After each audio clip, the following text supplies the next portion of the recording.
polls showing voters moving further and further away from President Biden after last week's disastrous debate performance. Joining me now is Mark Simone, WOR radio show host, and Alec Lace, host of the Alec Lace Show. Gentlemen, we'll get to the polls in a second, but I first got to talk about the lies. And with Art, we were talking about the economic lies, but he keeps saying now the difference between him and Trump is that he doesn't lie and Trump does. The worst lie for me was the one he made about no service people dying under his watch as president. I just want to roll that particular lie because it's so egregious. Roll it. The truth is, I'm the only president this century that doesn't have this decade, that doesn't have any troops dying anywhere in the world like he did. None in the world, Alec. I mean, of course, there was the Afghanistan debacle where 13 service people were blown up. 2 SEALs were killed in Yemen. 3 service people were killed in Jordan. I mean, how could he forget these things? I mean, those aren't forgettable things. Those are just lies. Well, we remember the iconic image of him staring at his watch. Maybe he was too busy checking the time to remember these services. But you know what, though? Next month, David, I'll be swimming across the Hudson River with the Navy SEALs as they do their annual swim across the Hudson River. Did it with them last year. I can tell you this much. These guys have not forgotten about our lost service members under President Joe Biden, and he is a disgrace to the United States, not only the way he handled that Afghan debacle, but the way he has dishonored the memory of those servicemen. Well, Mark, the numbers are in. A lot of people, a lot of Dems were actually trying to spin it. It amazed me over the weekend, but they didn't get very far because CBS came out with the overalls. 56% said Trump won. Only 16% said that Biden was the winner of the debates. I'd like to talk to some of those 16%. There's the overall numbers. You break it down in various categories of character, presented ideas clearly. Biden did 21%, Trump 47%. Trump is the winner in all of these various categories. How does Biden pull out of this? As he would say, look, we beat Medicare. I mean, he's the non sequitur spokesperson of the year. My hero is Clyburn, the senator who said right afterwards, I saw nothing wrong. He was great. You know, I have a list of all the lies. The big ones we all know, the little ones. Trump said Hitler did good things. Trump never said this. This never happened. Yeah. Kids in cages. The pictures were proven to be from the Biden-Obama administration. I mean, there's a million of these. But now you have people like Charlie Rangel, the statesman, was congressman here in New York for many decades. He's 94. He's the elder statesman of the party, coming out and saying he did a terrible job. Something's got to change. Jen Psaki just came out. I think we can put her ex post up, essentially saying, because a lot of Democrats are trying to blame the preppers, saying it was all the preppers' problem. She's saying, no. This was Biden's problem.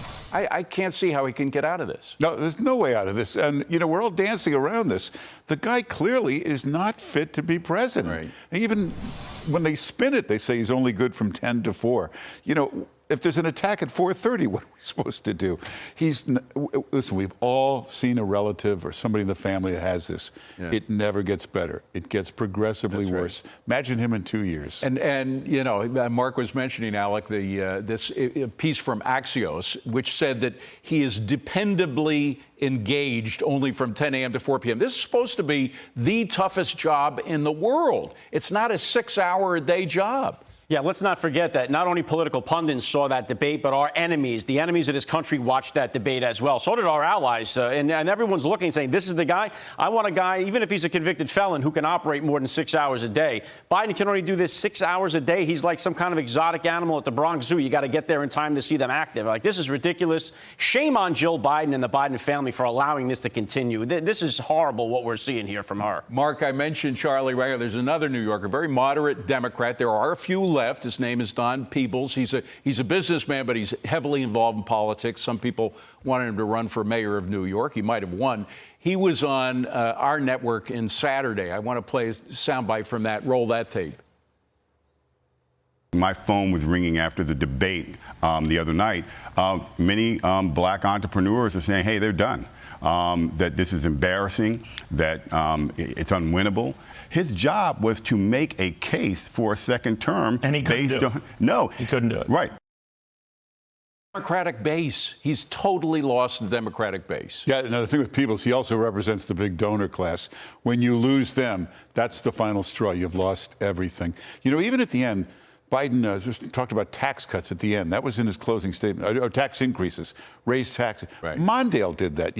You end with That's a positive right. note. That's right. Everything with Biden is the past. You got to talk about the future. There were no goals, no future, no anything. Yeah. So what happens? How do Democrats deal with all this? What is their plan? Well, they can't use the cheap fake theory anymore. That went out the window on That's the debate. gone. But That's yeah, gone. they're going to have to pull him out. They can't run him. He's not electable. But what who do runs? they do? Who are they Well, going to put in? I And don't how know. are they going to do it? Vegas odds are saying Gavin Newsom or Michelle Obama are the two top picks. I don't know what they do. I don't think they want to go on that short a notice and go up against Donald Trump. I think the Democratic Party is lost as Donald Trump all the way in November. Let's Mark, get it. The editor of the Wall Street Journal, where I used to work, used to say, David, you got to think low if you're thinking about it. This was during the Clinton administration. He would say that.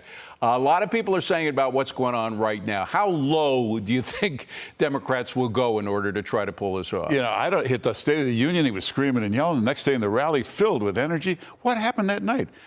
Whatever they usually give him, did they not give him that? That's one conspiracy theory floating around. Maybe they just didn't give him the normal stuff. So he wasn't jacked up enough? He was half asleep. So somebody behind the scenes wants him out? Is that what you're saying? Yes, you said you got to think low to understand this. Right. Maybe they hit him with a placebo on debate night instead of giving him the juice. Yeah, well, we'll see what happens now. Gentlemen, good to see you. Thank you very much. You got the July 4th tie on. I love it. Thank you, Alec.